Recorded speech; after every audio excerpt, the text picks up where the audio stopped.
আপনি মই দিয়ে যদি 4 তলা বিল্ডিংয়ে উঠতে চান তাহলে কতটুকু পারবেন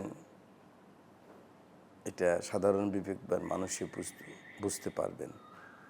দ্রুত উঠতে হলে লিফটের প্রয়োজন হবে, সুন্দর সিঁড়ির প্রয়োজন হবে, এটা বাঁশের মই দিয়ে হবে না। তো এখানে মাননীয় প্রধানমন্ত্রী বলছেন আই হ্যাভ এ প্ল্যান। তো প্ল্যান তো আমি দেখতেছি। আমার লিডার অফ দ্য হাউস জননেতা তারেক রহমানের যে 31 দফা সংস্কার প্রস্তাব, এর আলোকেই তো কাজ চলছে। আমি যদি নির্মোহভাবে বলতে চাই তাহলে তো এর থেকে বড় সংস্কার আর কী হবে। হুইপদের কাজ হলো লিডার অফ দ্য হাউসে প্রটোকল দেওয়া, এটাও একটা কাজ, ওইটাও উনি চাচ্ছেন না। হয়তো দেখা গেল আমি যাব, এর আগে আমরা যাব, হুইপরা চিফ হুইপ উনি এর আগে ওনার রুমে চলে আসছেন। তো এই যে একটা পরিবর্তন, প্রথম তো মনোজগতের পরিবর্তন লাগে। যেমন ধরুন 17 বছরের আন্দোলন সংগ্রাম, জুলাইয়ের বিপ্লব, প্রথম আপনাদেরকে সাংবাদিক হিসাবে পর্যবেক্ষণ করতে হবে।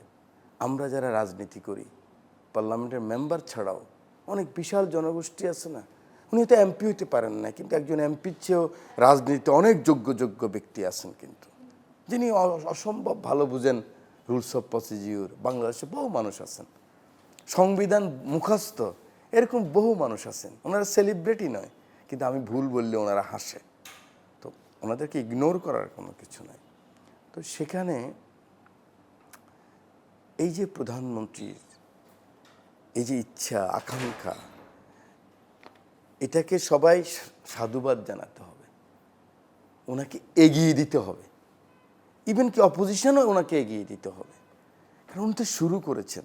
ওনার মনোজগতে পরিবর্তন এসেছে বলেই তো আজকে বাসে করে বগুড়া চলে গেলেন। উনি জাতীয় সংসদের ক্যান্টিনে বসে খাচ্ছেন।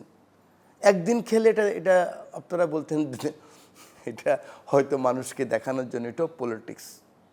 উনি সবসময় খাচ্ছেন এবং এটা একটা সাধারণ, উনি উঠে যেয়ে হাত ধুচ্ছেন।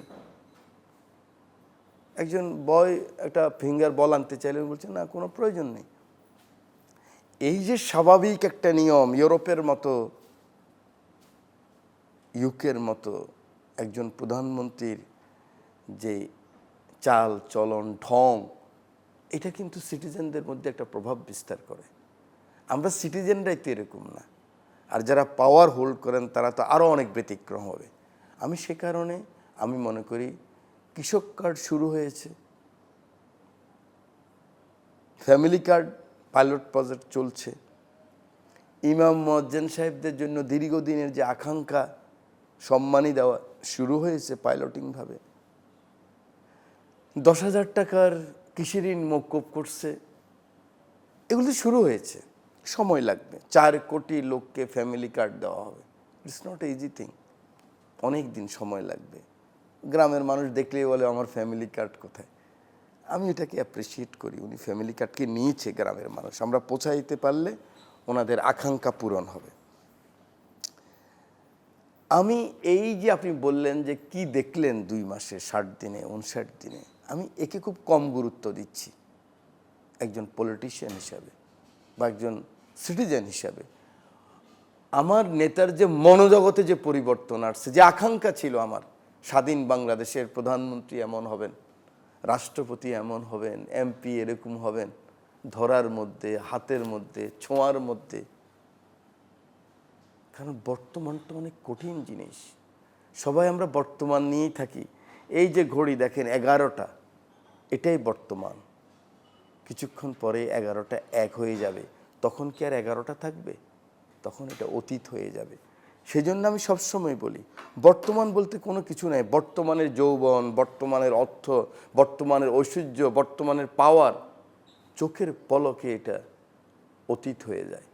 আপনারা পর্যবেক্ষণ করবেন যে আমাদের মনোজগতে পরিবর্তন হয়েছে কিনা।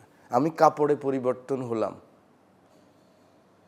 চুল কাটায় পরিবর্তন হলাম, আমার মনোজগতে পরিবর্তন হয় নাই, তাহলে ওই পরিবর্তনের কোনো মূল্য নাই। সেই জন্য বলছি বিরোধী দলের উচিত মাননীয় প্রধানমন্ত্রীকে ওনার যে পরিবর্তন সেই পরিবর্তনে শাবাশি দেওয়া। আমি বেগম খালেদা জিয়াকেও দেখেছি 2008 সালের নির্বাচনের পরে। আল্লাহ ওনাকে বেহেশতে নসিব করুক, আমার নেত্রী, আমার মা। আমরা 26 জন এমপি হলাম, 1929 জন। উনি 3 সিটে পাশ করেছিলেন। ছোট্ট এরকম রুমে, ওনার অফিসের সামনের রুমে উনি আসি বসলেন, দীর্ঘ নিঃশ্বাস ছাড়লেন।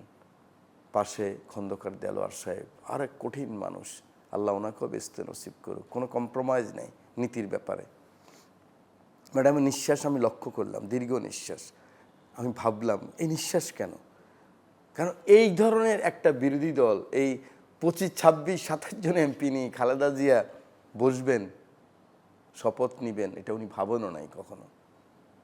বাট উনি এটা গ্রহণ করেছেন। উনি বললেন দেখো অনেক হয়েছে, এটা 1/11-এর পরে। আমরা ক্ষমতায় যাই, ওদের বিরোধিতা করি, হরতাল করি, অবরোধ করি, ওরা যায় আমাদের বিরোধিতা করে। এ ব্যাপার চলতে পারে না। রাজনীতিবিদদের উপরে মানুষের আস্থা, বিশ্বাস এভাবে উঠে গেছে। কালকেই ঔথ হবে মাননীয় প্রধানমন্ত্রী মানে শেখ হাসিনার, তোমরা ঔথে যাবা। আমরা ঔথে গেলাম। আমরা এখন পজিটিভ পলিটিক্স করব। উনি পারেন নাই, কিন্তু 1-2 মাস পরেই দেখা গেল ওনাকে, জিয়াউর রহমান সাহেবকে নিয়ে, তারেক রহমানকে নিয়ে সংসদে কি বৃষ্টি বৃষ্টি কথা নোট দিয়ে দেয়। তখনকার মাননীয় সদস্যরা, বিশেষ করে মহিলা সদস্যরা কি মন্দ বলে। 6 মাস পরে আমরা আর ম্যাডাম এই লোড নিতে পারলেন না, আমরাও পারলাম না।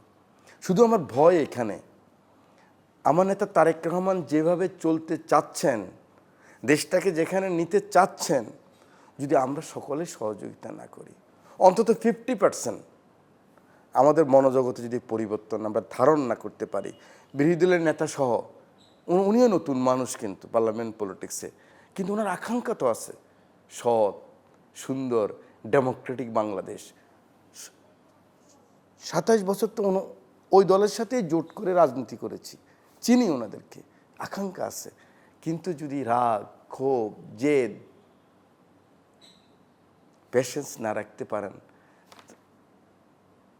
যদি আবার সেরকম হয়ে যায় যে আমি তো চেষ্টা করেছি, আমি পারি নাই, ঠিক আছে আমার মতো চালাও। কারণ আমরা অনেকে শুধু এই কথাই বলবো যে আপনি লিবারেল হয়েছেন তো এই জন্য দেখেন ওরা কিছু মানে না। এইগুলো আমি অনেক শুনেছি 27-28 বছরে, এই পার্লামেন্টে 27 ইয়ার্স। আমি এই ভয় করি, আজকে ওপেন এয়ারে বললাম। সেই জন্য আমি আহ্বান জানাই সরকারি দল, বিরোধী দল, সুশীল সমাজ, আওয়ামী লীগের যারা সুশীল সমাজ তারা চুপ করে বসে আছে, যারা আমাদের সাথে ছিলেন, আন্দোলনের সাথে ছিলেন, অনেকে কিন্তু অনেক কথা বলে ফেলছেন, এখন ভাবতেছেন না, হয়তো জেদ করে বলতেছেন, কিন্তু ওনাদের বলার একটা মূল্য আছে সমাজে। বদিউল আলম মজুমদার সাহেব যখন বলেন, ইফতেখার সাহেব যখন বলেন, দেবপ্রিয় ভট্টাচার্য যখন বলেন, ঢাকা বিশ্ববিদ্যালয়ের 2 জন প্রধান শিক্ষক যখন এভাবে বলেন, মানুষ কিন্তু গ্রহণ করে। নিজের নবজাতক সন্তানকে নিজেই যদি ধরতে না জানি, 6 দিনের বাচ্চা, 6 মাসের বাচ্চাকে যেভাবে ধরতে হয়, আর 10 বছরের বাচ্চাকে একইভাবে ধরতে হয় না, ওটাকে আলতো করে ধরতে হয়। সকলে মিলিয়ে এগিয়ে নিতে হবে, তাহলে যে কাঙ্ক্ষিত বাংলাদেশ, 54 বছরের মানুষের যে আকাঙ্ক্ষা, গণতান্ত্রিক বাংলাদেশ, ইনসাফের বাংলাদেশ, সেটা প্রতিষ্ঠিত হবে। এটা একজনের পক্ষে সম্ভব না।